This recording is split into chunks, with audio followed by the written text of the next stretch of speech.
What's up, everyone? My name is Taylor Reimer. You're watching Fans View Podcast.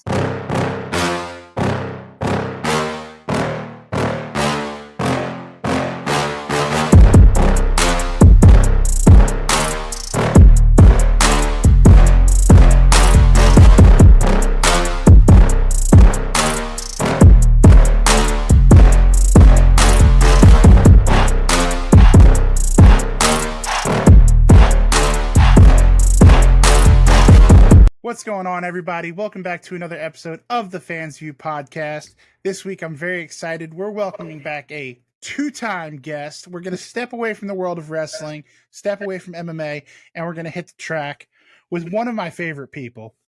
I dare call her a friend at this point. Today's guest, like I said, is making her second appearance on the show. She's former OU collegiate cheerleader turned badass race car driver. She is running currently mostly a late model stock car schedule with some select races from Veterini Motorsports in the ARCA series.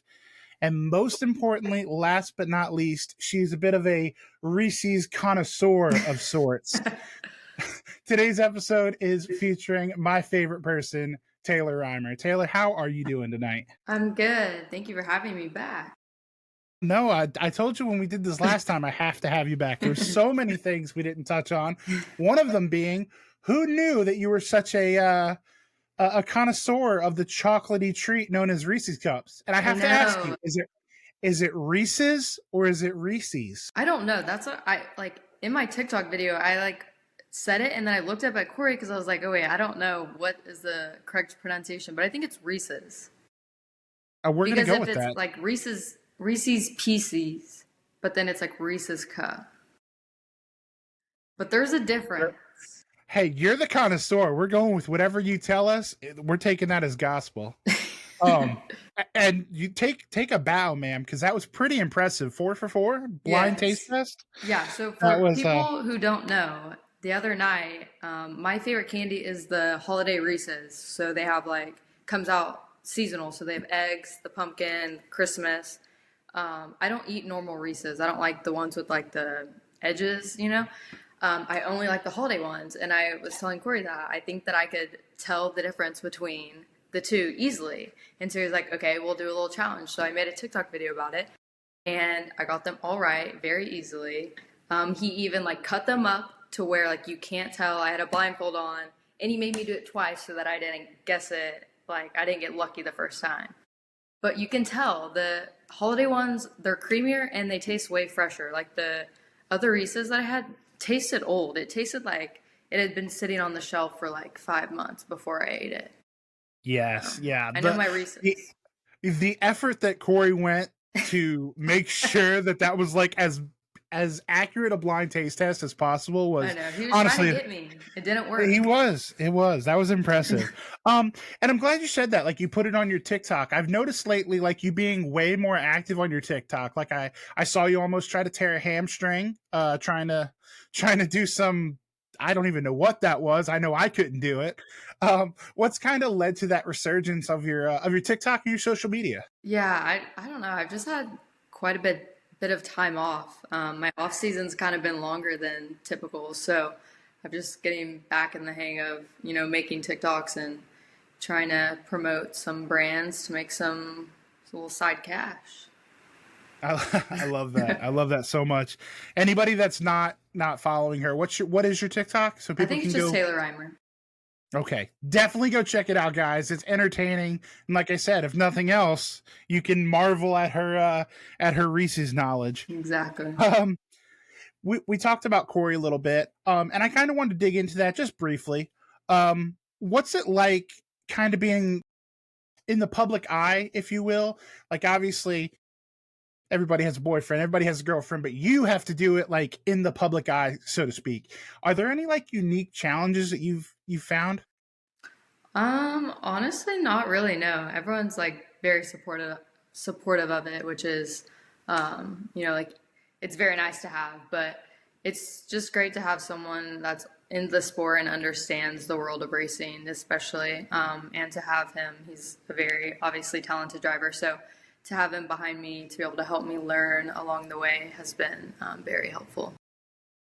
Yeah, absolutely. And the other part of it that I wanted to ask you about is I've noticed, again, with your social media resurgence, you being at the track when you're not racing to support him. How difficult is that for you as a racer? Like when you're in the car, it's kind of a different beast. You're in as much control as you can be in a race car at 200 miles an hour, Hmm. but you have some sense of control. How hard is it to see Corey logging laps at 200 miles an hour and you have no control? I know it is. And now I like feel for my parents because my parents get so nervous when I race and they get so worked up. And now I understand like being on the side of it, like being in a relationship with him, I get so nervous and I'm way more nervous for him than he is himself. So I feel for my parents now because I understand what they've been going through their whole life watching me race. I love that. It kind of puts the shoe on the other foot now, doesn't Hmm. it? And to wrap up the Corey talk, I saw this was topical when we first scheduled this, but I just have to ask about it. I saw that you were at the AFC Championship game, you guys. What was that like, other than extremely cold? Obviously, I think they played the Buffalo Bills that day, the Kansas City Chiefs. What was that experience like? It was really fun. So Corey's a big football fanatic. I never like obviously I cheered, but I other than that I don't really watch football. But now that we've been together, he is a huge Steelers fan. So we whenever it's football season, we're watching every single game all the time. He knows so much about football. And I at first I wasn't really interested in it, but now that like I've started watching it more and more, it's definitely more entertaining. So over the off season, we got to go to one of the games, and it was a really good game. We were rooting for the Bills, but it was a close game. It was a lot of fun. That Yeah. was actually the first not college, the first NFL game that I've been to. So to go to a playoff game and like such a unique stadium, the Yeah. Arrowhead Stadium there, they have a really good like fan scene. Like it gets super loud in there. So it was a lot of fun to get to go to with him. Okay, now I got to hit you with the truth serum. How much time did you spend watching the game? How much time did you spend looking for Taylor Swift? I don't like Taylor Swift. Oh, okay. Look at I'm that sorry, breaking I'm not a news. fan. I'm not a fan. I Hey, I'm with you. All right, we're on the same team here. I was um, strictly watching the game. I was hoping that we wouldn't see her on the screen. so much respect. Yeah, I'm sure that went Sorry, over. I'm not a huge fan. I love it. I see the headline now. Like I'm clipping that. Social media is gonna. Oh man, love that. Taylor Reimer, not a Swiftie. Okay. No, not at all. Um, now back to business. I saw right before the season started, it was announced that that Buzzball signed on for another year Yep. as your primary sponsor. How exciting is that to continue that relationship? I know when we spoke last time, you were like giving me recommendations. Like you're all in on Buzzballs. They don't just slap their logo on your car. Like you're here for it. Yeah, they're such a great company, and I'm so thrilled and grateful to have another primary season with them. They've since the very beginning they've been supportive of me on and off the track. So to have them back for another year is super exciting, and looking forward to hopefully continuing with them as I make my way into NASCAR. Love that. Um, So, can you talk a little bit again? This might not be as topical as we thought it was going to be originally, but it's such a big event that I feel like we need to bring it up. The Chili Bowl. Obviously, we had big aspirations this year. It didn't quite go the way you wanted. You ran into some trouble. Can you talk about your experience this year at the Chili Bowl and maybe what you learned from it that you can kind of use going forward in 2025? Yeah, well, to start off, what I learned is definitely need to run a midget before jumping back in there after taking 6 months off. Obviously, going back to the Chili Bowl is so much fun. It's such a historic place to race at, but it was a little bit disappointing. So, what I learned was next year, if I want to run it, I definitely need to, maybe race the shootout before or just get back into a midget. Taking so much time off is so hard when the field is so competitive and they're racing every single weekend. Switching gears, going from pavement and then back to the Chili Bowl was a bit of a challenge, but all in all, I still had a great time. Getting back into hot laps, I immediately remembered why I loved dirt racing so much. Just super fun just to make laps out there. Racing didn't, go the way we wanted to, but I still had a great time. Yeah, and I saw some social media stuff. I think you posted some stuff, and it was also you were tagged in a lot of it. That you seem to really make an impact. From a fan perspective, like I said, this is a fans view podcast, so I always love to look at it from that perspective. And the amount of photos that you were tagged in with little girls and smaller, kids, that must have felt pretty good. Yeah, honestly, like that was getting me through the week, after having, not the best prelim night. But just getting to take photos with all of the fans, like you said, is such a special, like holds such a special place in my heart because it reminds me, like why I'm in this sport and hoping to inspire young women and young men to, chase after your dreams, no matter, the path that you've taken. Everyone's path is different, but it's never too late to get back into racing or to start racing. So just to be able to connect with fans like that is really special to me. Absolutely. So moving forward, it was just announced, I think like right before the season, that you're going to be running a limited ARCA schedule again this year with Venerini Motorsports. I think what you have on the docket right now is Elko, Kansas, Toledo. I think in the fall you're going to run the Bull Ring in Vegas and also Phoenix. Um, how excited are you for that opportunity to run that many races in the ARCA series? And B, is there any chance that we see maybe another race added to the schedule between now and the end? I am very excited to, be able to run some pavement ARC races. Last year and the year before, 22, I made one ARCA start and it was at Springfield. And then last year I did two, both being on dirt. This year I'm looking forward to, getting some more experience on the pavement side of things with, a couple short tracks and then intermediate and then you have Phoenix. Just looking forward to going out there and being on a bigger track. My whole life I've always been on short tracks. So Springfield on dirt was, the biggest track I've been at. So it'll be fun to, challenge myself and try different tracks. Absolutely. Now, is there any chance that anything gets added, or you kind of what you have is what you have? Yeah, as of right now, what we have is 5. We don't plan on adding any more unless we're able to get more sponsorship throughout the year.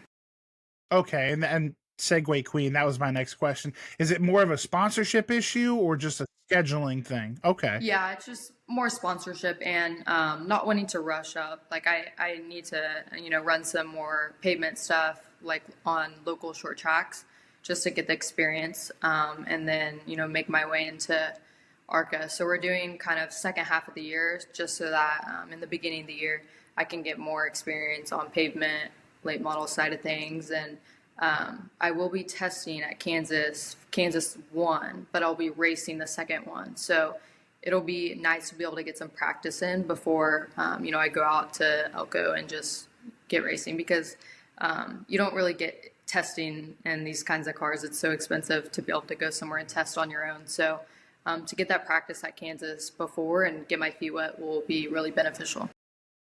Yeah, absolutely. I can really see why you're a fan favorite too, because that self-awareness is key, that you don't want to just rush into it full bore because then, things can go south quickly and it's not a good situation. So good on you for having that patience, that self-awareness that like, I don't want to just go to go. I want to go when I'm ready. Yeah, Really, exactly. I really think that's very commendable. What I was kind of curious about, again from a fan's perspective, is obviously we listed those races that you're going to run. What went into deciding, like, okay, we're going to run this track, but not this track, but then this track? Like, what kind of goes into that decision making process, and who kind of makes that decision? Yeah, ultimately, I get to make the decision, but I had some people behind the scenes that I reached out to and discussed with to see what tracks would be good for someone that's just starting out in the ARCA series. Like I don't need to go to Daytona or Talladega, even though those are bigger races in the series. I think that starting off in like an intermediate track, first short track, and then getting the experience on an intermediate track, and then Phoenix is kind of unique. Just having the people behind me help me kind of behind the scenes and just figuring out which tracks would be good for someone that's just starting. Okay. Now, let me ask you this. If there was a track on the ARCA slate that you could run, any track, doesn't have to be like a fit for your, I guess, your experience level. If you could run any track, what would it be? Hmm. Honestly, I would have to say like Daytona or Talladega to get around a super speedway. Yeah. Obviously, hopefully, I get to in the future, but it would be cool to race one of those places just because they're so much history behind them. Right. Yeah. I mean, that absolutely makes sense. So Taylor, since you came the first time, we've kind of made some upgrades over here at the Fans View podcast with a couple new segments and whatnot. Actually, we have segments. I think when you first came on, we were just kind of winging this thing. Mm-hmm. But I have a segment I like to call the Fan's Eye View, where basically I'll show you a picture and you just kind of give me the deep dive behind it and maybe the story that goes along with it. So if you're game, I am going to show everyone what we chose today. Okay. Here we are. That is a winner right there. Can you tell me what's going on here? Yeah, this was our win out at Tri-County. That's Lee on the left and Michael on the right. And this picture is just so special. Clearly, this is our third win of the season. So even my first win was so memorable. But, looking back at this, it just makes you smile. All the hard work that you put in and Lee Falk Racing, everyone there that helps out is, they're such a great team. And, they're great people behind the scenes. Yeah. This picture. Yeah, it certainly never gets old being in Victory Lane. Aw, I'd love to segue off of that photo of you in Victory Lane. And I know this is going to be a tough question, so take your time. But if you had a crowning moment, I guess, maybe not a crowning moment, maybe that's overselling it, but just an accomplishment in your career that you're incredibly proud of, what comes to mind? Ooh, that's a great question. Honestly, probably my first late model win with Lee Falk Racing last year at Tri-County. It was we were leading. We had probably a 4 or 5 second lead. So we wore them out. It was just so special because it means so much to me and the team to be able to put together such a solid night. And then by the end of the year, getting 4 was past my expectations. So that was probably my first late model win at Tri-County. All right, I love that answer. I know that's an incredibly hard question to answer, so I appreciate that you put some thought into it. Last but not least, finish this sentence for me.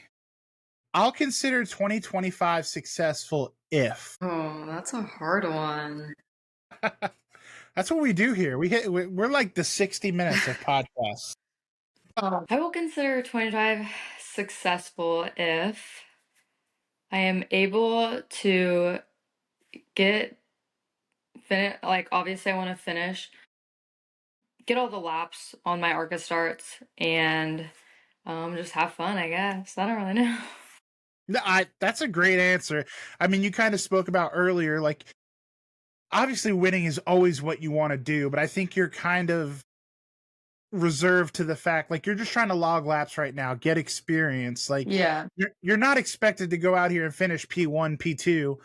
It's okay if you finish in the middle of the pack. Honestly, just finishing is a lot to ask for some ARCA racers. So, yeah, not throwing shade at anyone, but you know what I mean. So yeah, I think 2025 will be successful if I'm able to enjoy the racing as well.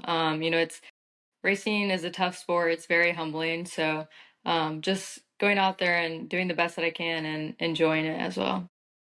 that's a perfect answer. There is no perfect answer, but that's a perfect answer. I want to say thank you so much. I'm so glad that we could put this together. You were always such a joy to have on here.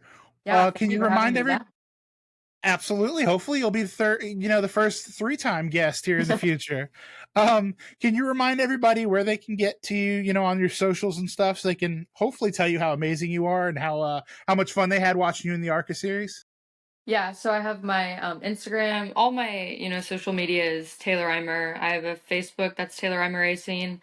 My website, I think it's just taylorreimerracing.com. And then I also, if you want to get merch. It's either linked through my website or it's Shop Taylor Reimer. Awesome. Well, like I said, Taylor, thank you so much. Hopefully we'll have you on again in the future. And I can't, like I said, I can't thank you enough. You're a busy lady, so No problem. No problem. That'll make it work. We certainly appreciate it, guys. Until next episode, just make sure you go follow Taylor, support her, buy her merch, check her out, support her in any way you can. She deserves it. We're a pro Taylor Reimer podcast around here.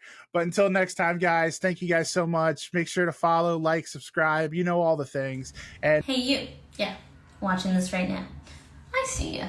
If you're enjoying what you're watching, I've got one quick favor to ask, and it only takes a second, costs you nothing, and makes a huge difference. If you could go ahead and hit that like button, maybe drop a comment. If you haven't already, make sure you're subscribed.